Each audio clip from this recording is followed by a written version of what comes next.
हाय kids, मैं आज आपको लॉ ऑफ मास एक्शन बताऊंगा जो केमिकल इक्विलिब्रियम चैप्टर का हिस्सा है और ये मोस्ट इंपॉर्टेंट लॉ है। इसके ऊपर सवाल जरूर आता है, ठीक है। उसकी डेरिवेशन भी आती है और इसकी स्टेटमेंट भी आती है। तो अभी पहली वीडियो के अंदर मैं इसका स्टेटमेंट डिस्क्राइब कर रहा हूँ, फिर डेरिवेशन भी डिस्क्राइब करूंगा। चलिए शुरू करते हैं। लॉ ऑफ मास एक्शन है क्या, पहले इसके हिस्ट्री के बारे में देखते हैं। देखें हिस्ट्री क्या है, हिस्ट्री के दो साइंटिस्ट के नाम थे, गुलबर्ग और पीटर वेज। इन्होंने 1864 के अंदर ये लॉ प्रपोज किया था, इन्होंने पेश किया था 1864 के अंदर। नॉर्वेजियन साइंटिस्ट थे गुलबर्ग और पीटर वेज, इन्होंने ये पेश किया था। इनका स्टेटमेंट क्या था, फिर इसको डिस्क्राइब करते हैं। स्टेटमेंट ये था कि rate of chemical reaction is directly proportional to active mass of reactant. ठीक है, दोबारा देखते हैं statement. Rate of chemical reaction is directly proportional to the active mass of reactant.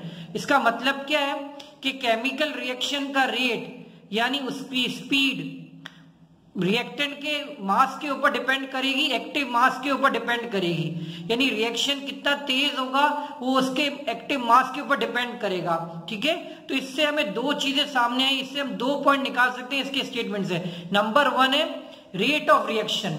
Rate of reaction का क्या होता है, उसकी स्पीड ऑफ रिएक्शन, यानी रिएक्शन कितना तेज होगा या कितना स्लो होगा, ये इसको रेट ऑफ रिएक्शन करेंगे। रेट ऑफ रिएक्शन अब वो किन चीजों के ऊपर डिपेंड करता है, active mass of the reactant. Active mass यानी एक्टिव मास क्या होते हैं, जो रिएक्शन में हिस्सा ले उनके मास के ऊपर डिपेंड करेगा। ठीक है, इसको मिसाल लेते हैं, मिसाल से समझ आएगा कि rate of reaction active mass पे किस तरह डिपेंड करता है। मिसाल के तौर पे आप 5 किलो कोयला लेके आए। अब आपने कोयला गर्म किया, ठीक है, कोई चीज पकाने के लिए उसके ऊपर कोई चीज पका रहे हैं आप, तो वो चीज आप बारबेक्यू कर रहे हैं मिसाल के तौर पे, तो वो चीज गर्म कर रहे हैं। तो अब जितना कोयला डालेंगे, जितना एक्टिव मास इसको देंगे तो रिएक्शन उतना ही तेज होगा। जितना आप कोयला डालेंगे एक्टिव मास, जितना रिएक्टेंट ज्यादा लगाएंगे उतना रिएक्शन तेज होगा, उसकी स्पीड उतनी ज्यादा बढ़ेगी। अब जितना कोयला कम रखेंगे उसकी स्पीड और कम हो जाएगी, जितना ज्यादा कोयला डालते जाएंगे तो उसका रिएक्शन और ज्यादा तेज होता जाएगा। ठीक है ना, तो इससे ये बात समझ आती है कि रेट ऑफ रिएक्शन क्या होता है, यानी स्पीड ऑफ रिएक्शन किसके ऊपर डिपेंड करता है, कि उसके मास के ऊपर डिपेंड करता है। अब जितना मास ज्यादा रखोगे रिएक्शन उतना ही तेज होगा, जो ये जितना कम करोगे उतना रिएक्शन उतना ही स्लो होगा। ठीक है, अब एक्टिव मास को मोल डेसीमीटर क्यूब से रिप्रेजेंट करते हैं, एक्टिव मास को, और ये स्क्वायर ब्रैकेट से रिप्रेजेंट होता है। ठीक है, ठीक है, बात समझ आ गई आपको ये। ठीक है, तो ये स्टेटमेंट देखें, यही कह रहा है rate of chemical reaction is directly proportional to the active mass of reactant. जितना रिएक्टेंट का मास ज्यादा उतना रिएक्शन ज्यादा।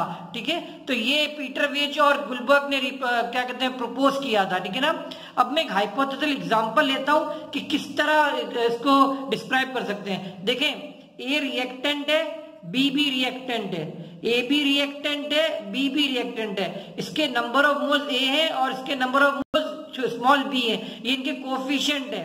ठीक है, तो ये ए रिएक्टेंट और बी रिएक्टेंट ये प्रोडक्ट बना रहे हैं। ठीक है, तो रेट किसके ऊपर डिपेंड करेगा, ए के रिएक्टेंट के ऊपर और बी के रिएक्टेंट के ऊपर डिपेंड करेगा कि रिएक्टेंट कितना ज्यादा है, एक्टिव मास कितना ज्यादा है। जितना एक्टिव मास ज्यादा होगा रिएक्शन उतना ही ज्यादा तेज होगा। तो रेट किसके ऊपर डिपेंड करेगा, इसके active mass of reactant of A और रिएक्टेंट ऑफ बी के ऊपर डिपेंड करेगा।